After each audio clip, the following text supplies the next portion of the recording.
Welcome to this explainer.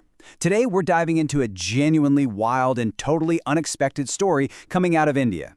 The Cockroach Janta Party, India's viral political phenomenon. We're looking at how a famously reviled, stubborn, and literally indestructible insect, the cockroach, somehow became the mascot for India's fastest growing and honestly most bizarre political sensation right now.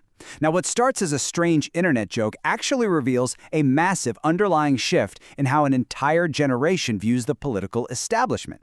So let's just get right into it. I mean, just look at these numbers, because the sheer scale of engagement here is absolutely staggering.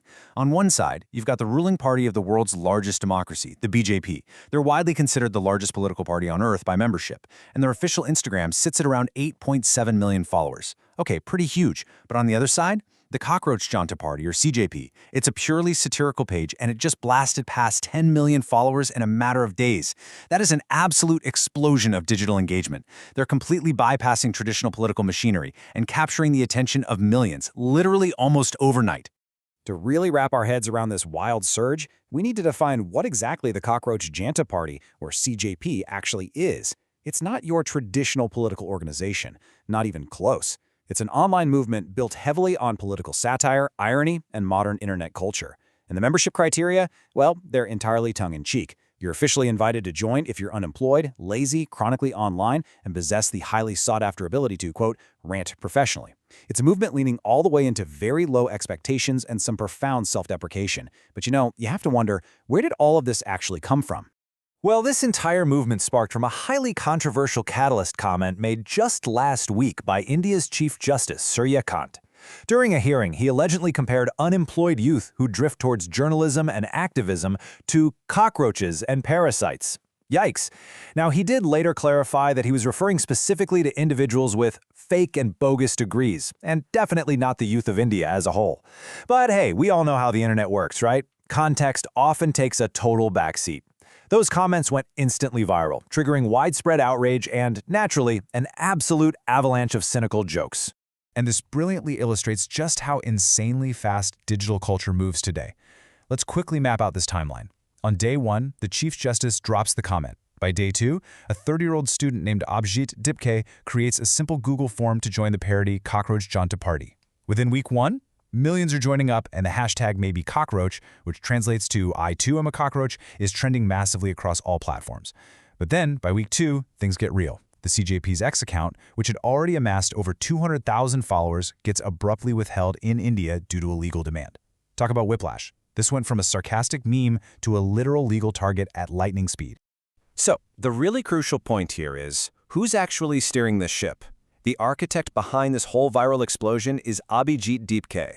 He's a 30-year-old student currently studying over at Boston University.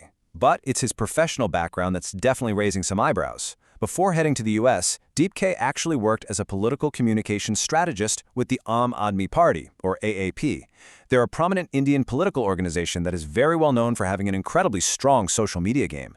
Now, Dipke claims he originally launched this platform strictly as a joke, thinking people just needed a place to laugh and vent.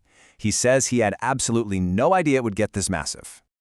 As you can imagine, the response across the country has been immediate and highly polarized. On one hand, opposition figures have totally embraced the meme. Top opposition leader Akhilesh Yadav even posted BJP v CJP on social media. We've got young volunteers taking this whole thing offline, literally theatrically dressing up as cockroaches for street cleanup drives and protests. Plus, prominent politicians and senior lawyers are openly endorsing the movement. But there's another side to this story. Critics are firmly dismissing this entire phenomenon as carefully orchestrated political theater. They point straight to Dipke's past ties with the AAP, arguing that this isn't some spontaneous youth rebellion at all, but rather a carefully packaged piece of digital politics linked directly to the opposition. Okay, so zooming out for a second. The demographic reality driving the absurdity. To truly grasp why a joke about an indestructible insect resonated so powerfully, we have to look past the memes. We need to look at the hard socioeconomic data and the really fertile ground that allowed this to grow so rapidly in the first place. Here's the thing. India has an absolutely staggering youth demographic. Out of its 1.4 billion citizens, roughly 50%, literally half the country's entire population, is under the age of 30. as an enormous base of young adults who are actively trying to enter the workforce, navigate adulthood, and secure their futures in an incredibly competitive, high-pressure environment. But despite having this massive youth population, a recent survey reveals a pretty striking disconnect. A full 29% of young Indians actively avoid political engagement altogether. Meanwhile, only about 11% are formal members of a political party. So you have this massive block of the population that just feels incredibly alienated from traditional political structures. And you know what happens then? It leaves a giant vacuum just waiting to be filled by something else. This avoidance we're seeing, it's really driven by a profound generational fatigue. For Gen Z in India, a fast-growing national economy hasn't exactly magically erased their day-to-day anxieties over unemployment, inequality, or the sheer cost of just getting by.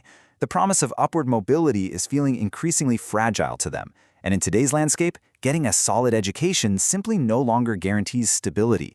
These young people feel constantly bombarded by politics online, yet they rarely, if ever, feel they're actually represented within it.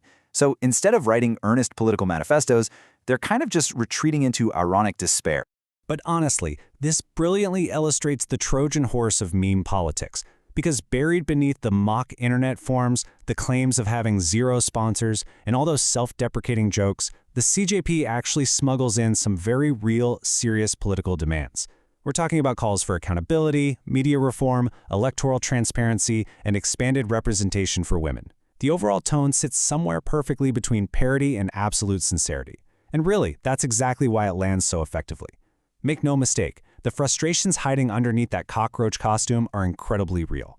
Which brings us to a fascinating shift. From parody to power, a global political blueprint.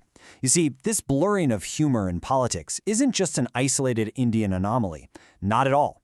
It's actually part of a much larger, well-documented global playbook where deep-seated demographic frustrations are finding a very comedic, highly online outlet. We have actually seen this exact playbook reshape entire nations globally, proving that satire can and does evolve into legitimate, ground-shifting political power. I mean, look at Italy, where a comedian, Beppe Grillo, channeled anti-establishment humor into the massive five-star movement. Look at Ukraine. Volodymyr Zelensky literally went from playing a fictional president on a television show to becoming the actual president of the country. And over in the United States, the Donald Trump era has sparked continuous, ongoing debates about whether satire has just begun to collapse completely into our political reality. So the crucial question we have to ask ourselves as the CJP momentum continues to grow is this.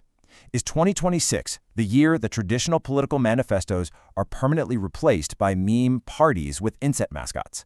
Will this insect-themed collective eventually just fade away, or are we looking at a permanent new blueprint for digital democracy? I mean, think about your own local elections for a second. Could a viral meme end up deciding your next leader? It's a wildly fascinating evolution and definitely one we'll be tracking closely. Thanks so much for joining me for this explainer, and I'll catch you next time.